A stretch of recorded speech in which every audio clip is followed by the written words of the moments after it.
सत्य के बारे में अब तक सुना है, सत्य के बारे में अब तक सुना है।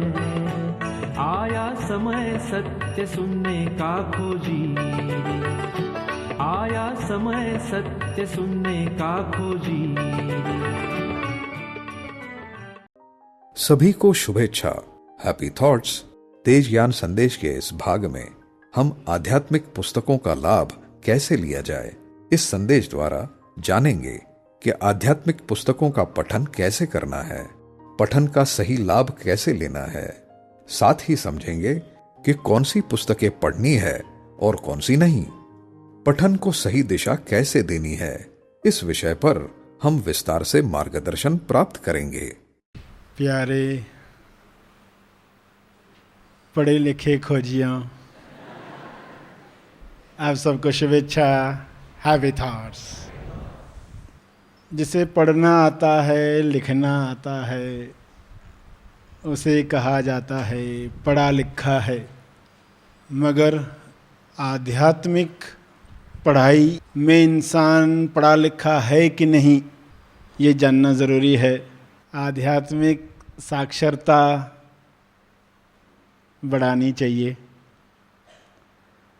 साक्षरता यानी योग्यता, स्पिरिचुअल लिटरेसी, उस योग्यता से जिससे इंसान सत्य को समझते हुए अपने जीवन में पढ़ाई करेगा, व्यवहार करेगा, रिश्ते बनाएगा, स्वास्थ्य पाएगा। जब लोगों के सामने कुछ बातें रखी जाती हैं, तब वे जान पाते हैं कि ये साक्षरता क्यों बढ़ानी चाहिए, ये नॉलेज, ये ज्ञान कैसे बढ़ाया जाए।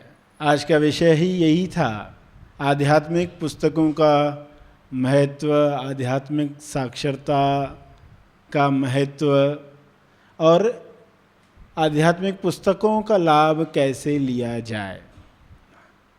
Self help to self realisation, self stabilisation, विकास, आत्मविकास, तेज विकास करने के लिए हमें कैसे आगे बढ़ना है, पठन के द्वारा।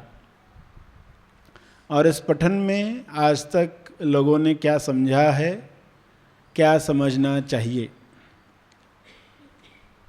जैसे एक इंसान ने अपने मित्र से कहा कि पुस्तक पढ़ के कोई फ़ायदा नहीं होता, तो सामने वाले ने पूछा, तुम्हें कैसे मालूम पड़ा, यह बात तुमने कैसे जानी? तो उसने कहा, मैंने एक पुस्तक में पढ़ा था, मैंने एक पुस्तक में पढ़ा कि पुस्तकों से कोई लाभ नहीं मिलता। तो ये लाभ तुम्हें कैसे मिला, ये जानकारी तुम्हें कैसे मिली? तो इंसान अधूरे ज्ञान की वजह से दो अतियों में चला जाता है। या तो कुछ भी पढ़ने का व्यसन लग जाता है, या कुछ भी पढ़ना नहीं चाहता। ऐसे लोगों को देखकर ऐसी मान्यता बनी कि पुस्तक पढ़ने से कुछ नहीं होगा। मगर पुस्तक पढ़ने से क्या होता है ये समझ मिलेगी तो आप वह लाभ ले पाएंगे जिस वजह से पुस्तक बनाए गए हैं। तो इसलिए इस विषय को हमें समझना है। दो तरह की मान्यताओं में लोग जीते हैं। एक जो कहेंगे पुस्तक पढ़कर कोई लाभ नहीं होगा, और एक जो कहेंगे जो पुस्तक पढ़ते हैं वे कभी अकेलापन महसूस नहीं करते। Readers are leaders. जो पढ़ते हैं वे अगुवा बनते हैं, वे आगे जाते हैं। तो जब आप दोनों बातें सुनते हो तो प्रश्न उठता है कि फिर सच्चाई क्या है, ये सही है कि ये सही है? तो अधूरी जानकारी की वजह से जो गुमान तैयार हुआ है, धारणा बनी है, उसे समझ लें कि किन लोगों ने ये पंक्ति कही, किन लोगों के लिए कही। जब इंसान बिना दिशा के पढ़ता है तो उसका पढ़ना न पढ़ना बराबर होता है। जब दिशाहीन पठन होता है तो उस पठन का लाभ इंसान को नहीं मिलता, जो मिलना चाहिए वह नहीं मिलता। तो पुस्तक क्या कर सकते हैं? जो लोग जीवन की पुस्तक से समझ नहीं पाए, वे पुस्तक पढ़कर जब नहीं सीख पाते तो दोष पुस्तकों पर दिया जाता है। जीवन की पुस्तक से पढ़कर सीख नहीं पाए, जीवन की पुस्तक नहीं पढ़ पाए, पुस्तक पढ़ने का ढंग ही नहीं मालूम था, पुस्तक कैसे पढ़ी जाती है, तो ऐसे लोगों को देखकर पुस्तकों पर इल्जाम नहीं लगाना चाहिए। ये पुस्तकें क्या कर रही है? आपको संकेत दे रही हैं, हल्का सा संकेत। आप भूल भुलैया में हो, भटक रहे हो, किधर है दरवाजा, किसी ने खाली इशारा किया दरवाजे की तरफ तो कल्याण हो गया। आंखों ही आंखों में संकेत भी कर दिया इस तरफ, तो भी आप निकल जाओगे। तो कितना बड़ा लाभ हो गया। 3 तरह के रीडर्स होते हैं, पढ़ने वाले। पहले तरह के लोग कैसे होते हैं? लो पढ़ो भूल जाओ।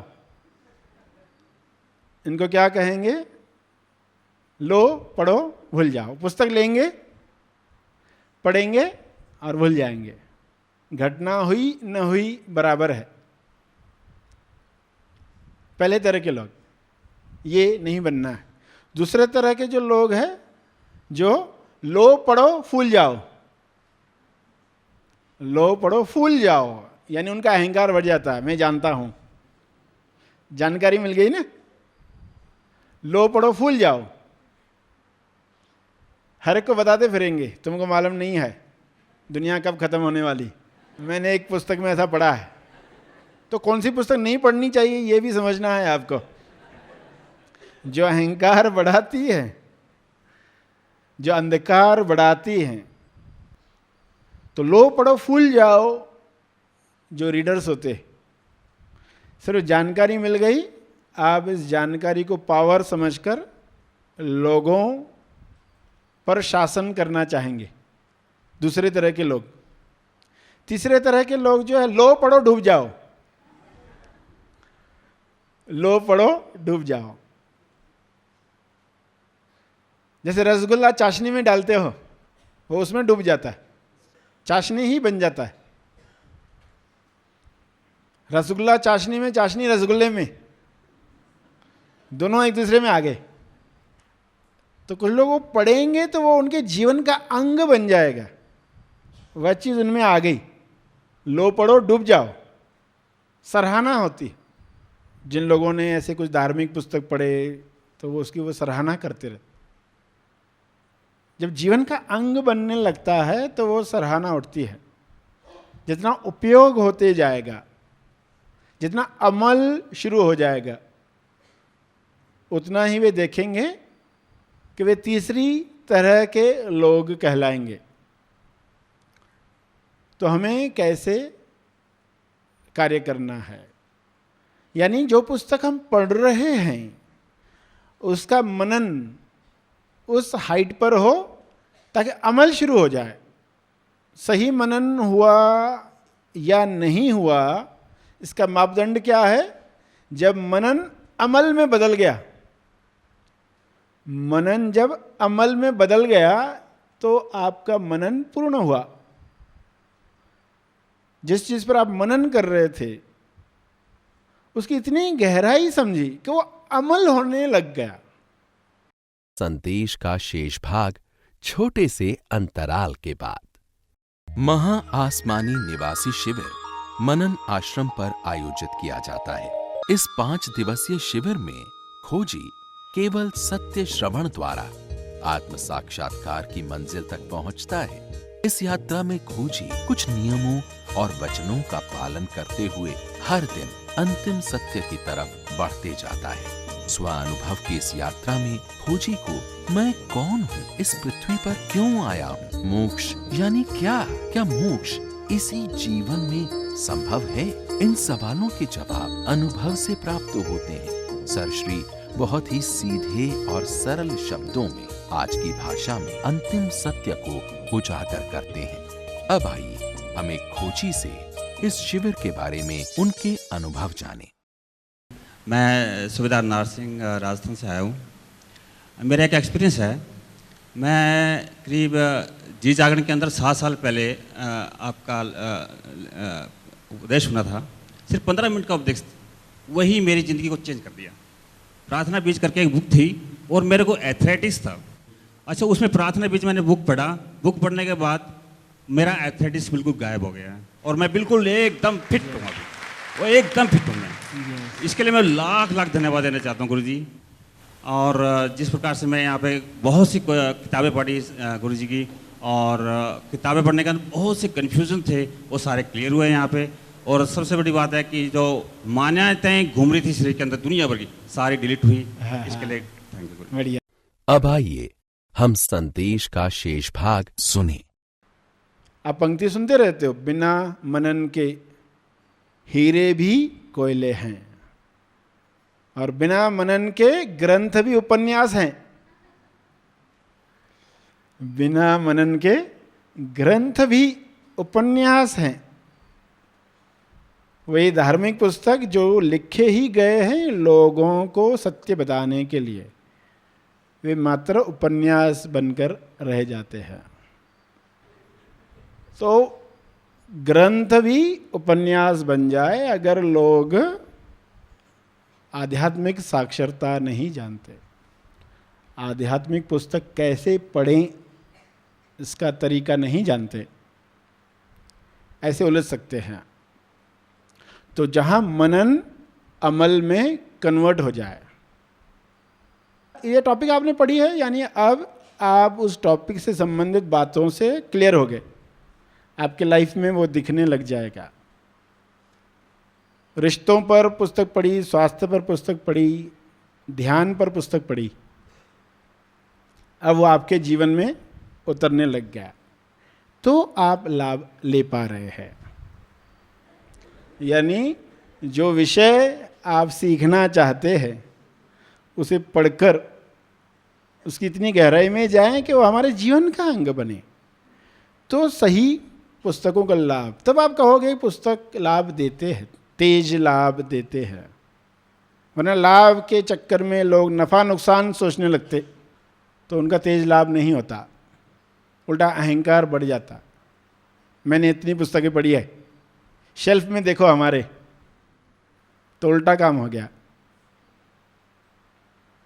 तो मनन की हाइट पर जहां अमल शुरू हो गया, ये करना है।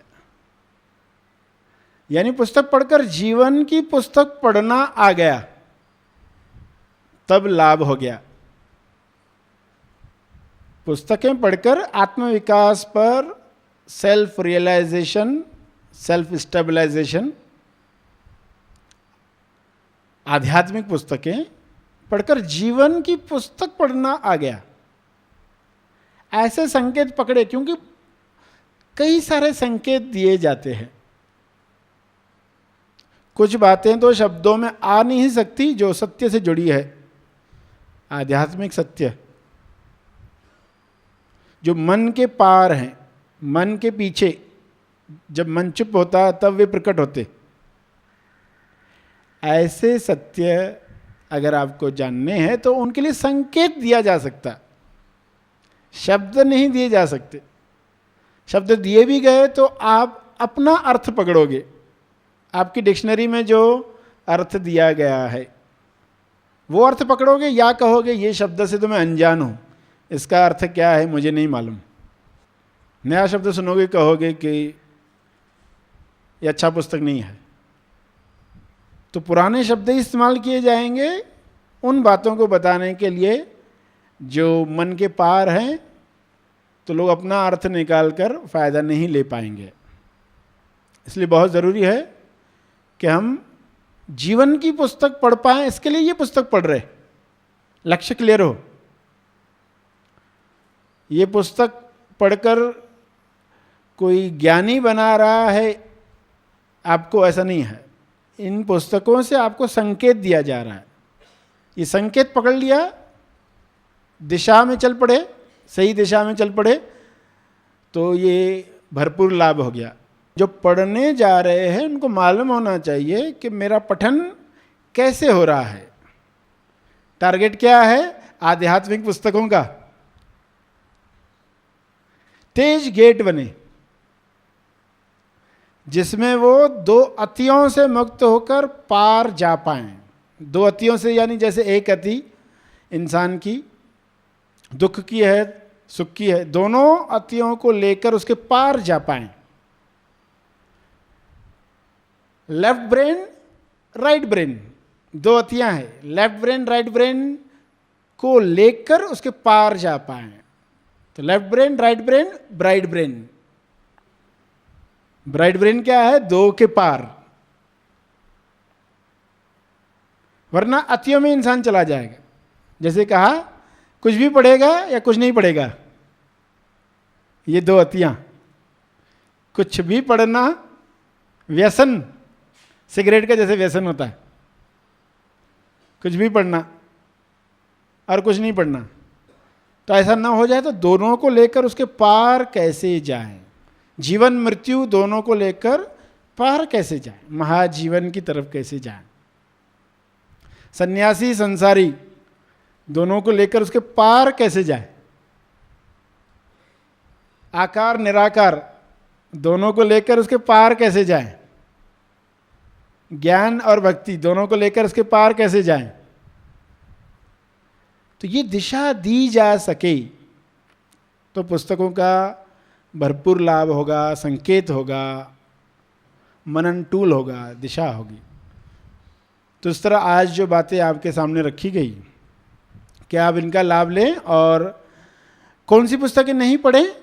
जो पुस्तकें उत्तेजना बढ़ाती हैं, जो पुस्तकें लक्ष्य से हटाती हैं, ऐसी पुस्तकें नहीं पढ़ें। तो ये सब बातें आज आपके सामने रखी गई, सेवा का मौका दिया, इसके लिए आप सबका बहुत बहुत धन्यवाद। Happy thoughts. संदेश के इस भाग में हमने जाना कि 3 प्रकार के रीडर्स होते हैं। पहले, जो पुस्तकों को मात्र पढ़कर भूल जाते हैं। दूसरी तरह के लोग पुस्तकों को पढ़कर ज्ञानी होने का अहंकार रखते हैं। तीसरे प्रकार के लोग आध्यात्मिक पुस्तकों को पढ़कर मनन के द्वारा उसमें बताई गई बातों को अपने जीवन में उतारते हैं। बिना मनन के ग्रंथ भी उपन्यास हैं।